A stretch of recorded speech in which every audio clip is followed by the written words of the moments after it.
রাজশাহীর গোদাগাড়িতে পুলিশের বিরুদ্ধে সোনার বার আত্মসাতের অভিযোগ স্থানীয়দের।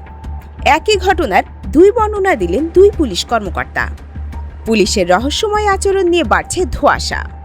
বিস্তারিত দেখুন মোস্তাফিজুর রহমান জীবনের ৩ পর্বের ধারাবাহিক অনুসন্ধানী প্রতিবেদনের প্রথম পর্বে। রাজশাহীর গোদাগাড়িতে আটক স্বর্ণের বারকে ঘিরে রহস্য আরও ঘনীভূত হচ্ছে। উপজেলার হাটপাড়া ঘাট এলাকায় ২০ অক্টোবর বিকেলে সংঘটিত এই ঘটনাকে কেন্দ্র করে এখন পুরো এলাকায় শুরু হয়েছে তীব্র আলোচনা। স্থানীয়দের দাবি, পুলিশ সিভিল পোশাকে বেলা ৩টার দিকে মোশাররফ নামের এক ব্যক্তিকে আটক করে, কিন্তু পরে ঘটনাকে ভিন্নভাবে উপস্থাপন করে সন্ধ্যায় নাটক সাজানো হয়।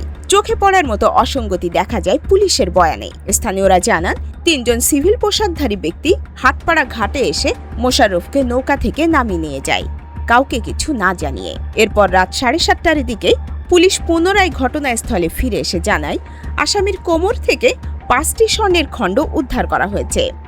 এ বিষয়ে এসআই কুদ্দুস দাবি করে, আমরা 7:30টার সময় খবর পেয়ে ঘটনাস্থলে যাই। 3টার সময় যাওয়ার প্রশ্নই ওঠে না। কিন্তু তার এই বক্তব্যের সঙ্গে নিজ বাহিনীর এএসআই মজনু মিয়ার বক্তব্য মেলে না। মজনু স্বীকার করেছেন, আমরা বিকেল 3টার সময় তাকে তুলে এনেছিলাম, তখন কিছু পাইনি, পরে থানায় এনে পেয়েছি। এই বক্তব্যের পরই প্রশ্ন উঠছে, যদি থানায় এনে সোনা পাওয়া যায়, তাহলে পরে ঘটনাস্থলে ফিরে গিয়ে কোমর থেকে উদ্ধার দেখানোর প্রয়োজন হলো কেন? হাটপাড়া ঘাটের মাঝি মমিন জানান, 3 জন সিভিলে এসে লোকটাকে নৌকা থেকে নামায়, কিছু না বলেই নিয়ে যায়। রাতে আবার নিয়ে এসে দেখায় সোনা পাইছে। স্থানীয় কিশোর মহিন ইসলামও একই কথা বলেছে। 3টার সময় ধরে লইয়া গেল, আবার রাতে আনছে, তখনই দেখাইছে সোনা পাইছে। পুলিশেরা বলছে নাকি? হ্যাঁ, তারপরে হয়ে গেল, তারপরে পরে তো আবার রাত্রে নিয়ে এসেছিল। এলাকাবাসীর দাবি, উদ্ধার করা বারগুলো পূর্ণাঙ্গ সোনার বার ছিল, যা পরে কেটে ভাগ করা হয়। নিতাই নামে স্থানীয় এক বাসিন্দা বলেন, পুলিশ যে ছবি দেখায় তাতে বারগুলো ছোট দেখায়, অথচ আগেরটা ছিল মোটা আর বড়, মনে হয় কেটে ভাগ করা। কম বেশি হবে কয়টা ছিল? কয়টা ছিল? 5টা। দেখেছো? গোটা গোটা। আচ্ছা, এদিকে মানে তুমি শিওর যে ফাড়া ছিল না, কাটা ছিল না?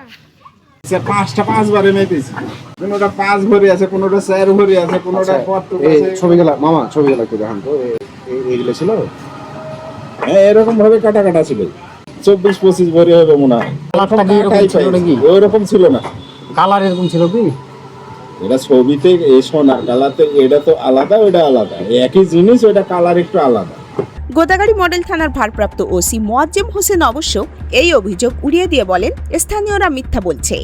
আসামিকে সন্ধ্যার পর আটক করা হয়েছে, খণ্ড আকারে স্বর্ণ পাওয়া গেছে। তবে পুলিশের মধ্যেই সময় ও ঘটনার বর্ণনায় এমন অসঙ্গতি দেখা দেওয়ায় সাধারণ মানুষ এখন বিভ্রান্ত। কেউ বলছে এটি ছিল সাজানো উদ্ধার অভিযান, আবার কেউ বলছে স্বর্ণের বড় অংশ গোপন করা হয়েছে। ঘটনার প্রকৃত রহস্য, উদ্ধার হওয়া সোনার উৎস এবং পুলিশের ভূমিকা নিয়ে অগ্রযাত্রা প্রতিদিনের হাতে এসেছে আরও চাঞ্চল্যকর তথ্য। পরবর্তী পর্বে প্রকাশিত হবে সেই অজানা অধ্যায় নিয়ে বিস্তারিত। জানতে চোখ রাখুন অগ্রযাত্রা প্রতিদিনে।